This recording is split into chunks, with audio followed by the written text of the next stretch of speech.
वासुदेवाय नमः। ओम ब्रह्म बृहस्पति देवाय नमः। मैं सीता प्रजापति आज लेके आई हूँ बृहस्पतिवार व्रत कथा।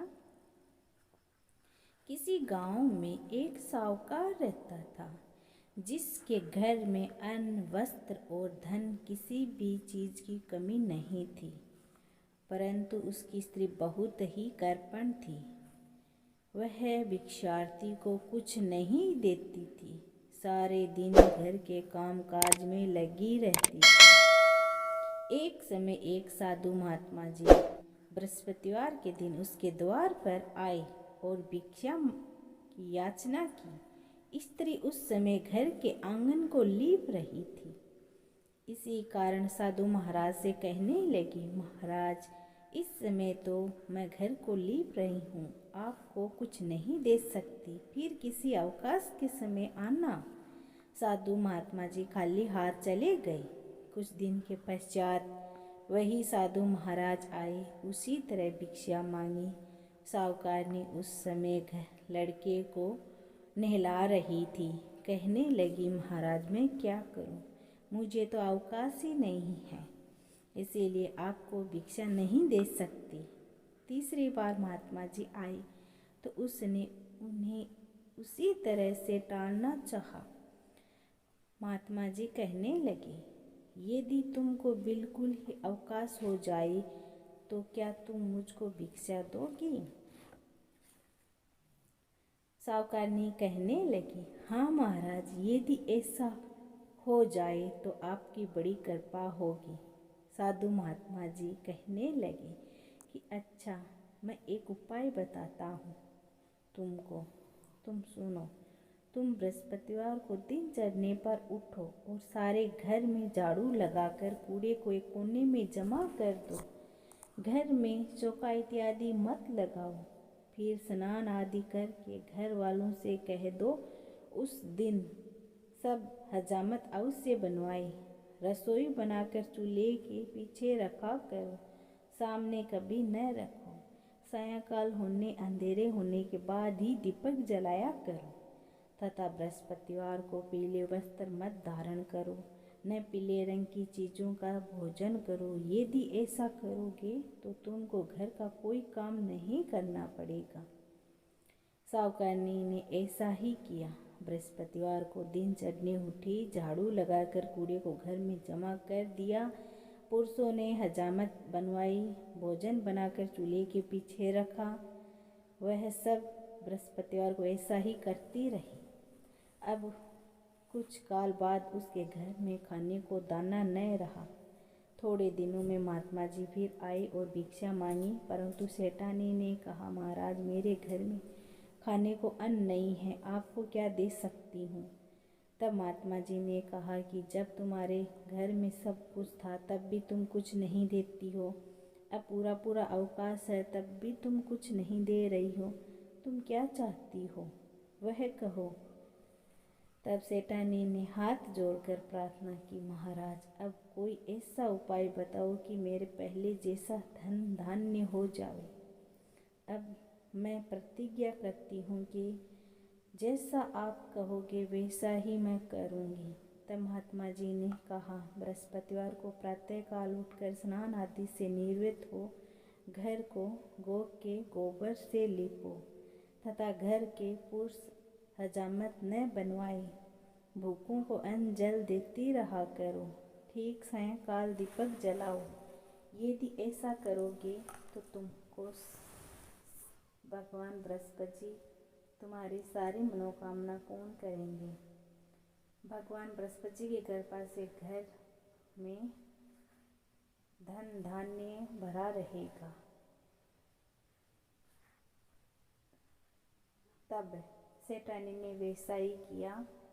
ऐसा करने पर उसके घर में अन्न धन वैसा ही हो गया जैसे पहले था। इसी प्रकार भगवान बृहस्पति जी की कृपा से अनेक प्रकार से सुख भोग कर दीर्घ काल तक वह जीवित रही। दूसरी कथा कहती हूँ बृहस्पति देव की। एक दिन इंद्र बड़े अहंकार से अपने सिंहासन पर बैठे थे और बहुत से देवता, ऋषि, गंधर्व, किन्नर आदि सभा में उपस्थित थे। जिस समय बृहस्पति जी वहाँ पर आए तो सब के सब उनके सम्मान के लिए खड़े हो गए, परंतु इंद्र गर्व के मारे खड़ा न हुआ, यद्यपि वह सदैव उनका आदर किया करता था। बृहस्पति जी अपना अनादर समझते हुए वहाँ से उठकर चले गए।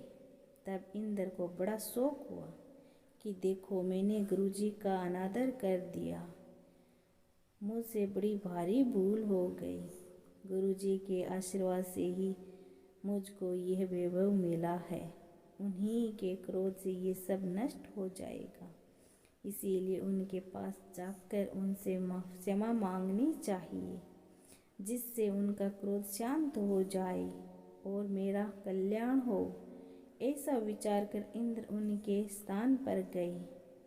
जब बृहस्पति ने अपने योग बल से यह जान लिया कि इंद्र क्षमा मांगने के लिए यहाँ आ रहा है, तब क्रोधवश उससे भेंट करना उचित न समझकर अंतर ध्यान हो गए। जब इंद्र ने बृहस्पति जी को घर पर न देखा, तब निराश होकर लौट आए।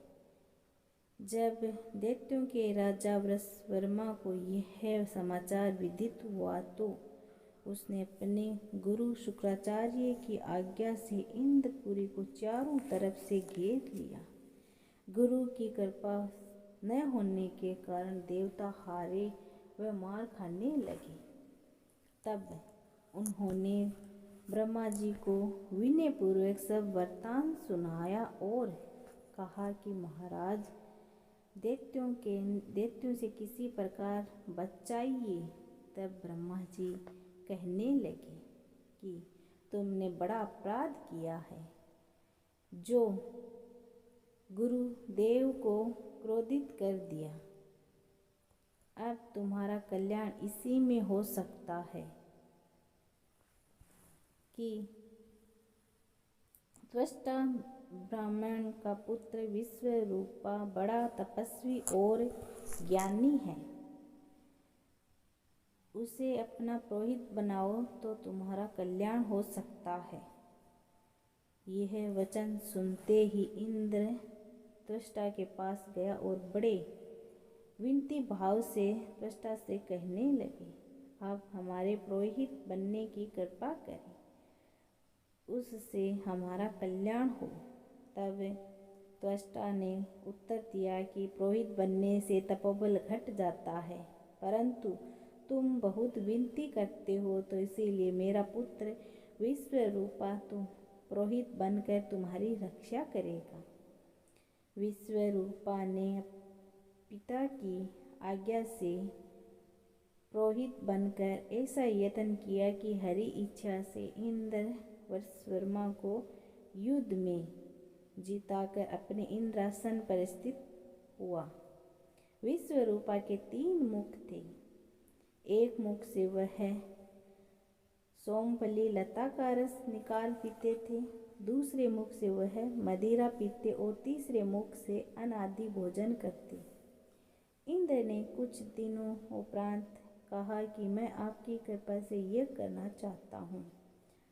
जब विश्वरूपा की आज्ञा अनुसार यज्ञ आरंभ हो गया, तब एक दैत्य ने विश्वरूपा से कहा कि तुम्हारी माता दैत्य की कन्या है, इसी कारण हमारे कल्याण के निमित्त एक आहुति दैत्यों के नाम पर भी दे दिया करो तो अति उत्तम बात है। विश्वरूपा उस दैत्य का कहा मानकर आहुति देते समय दैत्य का भी नाम धीरे से लेने लगा। इसी कारण यज्ञ करने से देवताओं का तेज नहीं बढ़ा। इंद्र ने यह वरदान जानते ही क्रोधवश होकर विश्वरूपा के 3 सर काट डाले। मदपान करने से भंवरा, सोमफली पीने से कबूतर और अन्न खाने के मुख से तीतर बन गया। विश्वरूपा के मरते ही इंद्र का स्वरूप ब्रह्म हत्या के प्रभाव से बदल गया। देवताओं के एक वर्ष तक पश्चाताप करने पर भी ब्रह्म हत्या का वह पाप न छूटा, तो वह देवताओं के प्रार्थना करने पर ब्रह्मा जी बृहस्पति जी के सहित वहाँ आए। उस ब्रह्म हत्या के 4 भाग किए। उनमें एक भाग पृथ्वी को दिया। इसी कारण कहीं कहीं धरती ऊंची नीची और बीज बोने के लायक भी नहीं होती है। साथ ही ब्रह्मा जी ने यह वरदान दिया कि जहाँ पृथ्वी में गड्ढा होगा, कुछ समय पाकर स्वयं भर जाएगा। दूसरा वृक्षों को दिया, जिससे उनमें गोंद बहकर बहता है। इसी कारण गूगल के अतिरिक्त सब गोंद अशुद्ध समझे जाते हैं। वृक्षों को यह वरदान दिया कि ऊपर से सूख जाने पर जड़ फिर फूट जाती है। तीसरा भाग स्त्रियों को दिया। इसी कारण स्त्रियां हर महीने रजस्वला होकर पहले दिन चांडालनी, दूसरे दिन ब्रह्मगात्नी, तीसरे दिन धोबनी के समान होकर चौथे दिन शुद्ध होती है और संतान प्राप्ति का उनको वरदान दिया। चौथा भाग जल को दिया, जिससे जल में फेन और शिवाल आदि जल के ऊपर आ जाते हैं। जल को यह वरदान मिला कि जिस चीज में डाला जाएगा वह बोझ में बढ़ जाएगी। इसी प्रकार इंद्र को ब्रह्म हत्या के पाप से मुक्त किया। जो मनुष्य इस कथा को पढ़ेगा या सुनता है, उसके सब पाप बृहस्पति जी महाराज की कृपा से नष्ट हो जाते हैं। बृहस्पति जी की आरती। जय बृहस्पति देवा हो, ओम जय बृहस्पति देवा। चिन चिन भोग लगायो, कदली फल मेवा। जय बृहस्पति देवा। तुम पूर्ण परमात्मा, तुम अंतर्यामी। जगत पिता जगदीश्वर, तुम सबके स्वामी। ओम जय बृहस्पति देवा। शरणामृत निज निर्मल, सब पात के हरता। सकल मनोरथ दायक, कृपा करो भरता। ओम जय बृहस्पति देवा। तन मन धन अर्पण कर, जो शरण पड़े। प्रभु प्रगट तब हो कर, आह कर द्वार खड़े। ओम जय बृहस्पति देवा। दीन दयाल दयानिधि, भगतन हितकारी। पाप दोष सब हरता, भव बंधन हारी। ओम जय बृहस्पति देवा। सकल मनोरथ दायक, सब संशय तारो। विषय विकार मिटाओ, संतन सुखकारी। ओम जय बृहस्पति देवा। जो कोई आरती तेरी प्रेम सहित गावे। ज्येष्ठानंद बंद सो सो निश्चय पावे। ओम जय बृहस्पति देवा। जय बृहस्पति देवा हो, जय बृहस्पति देवा। ज्येष्ठानंद बंद सो सो निश्चय फल पावे। ओम जय बृहस्पति देवा। जय हो बृहस्पति जी महाराज की जय हो।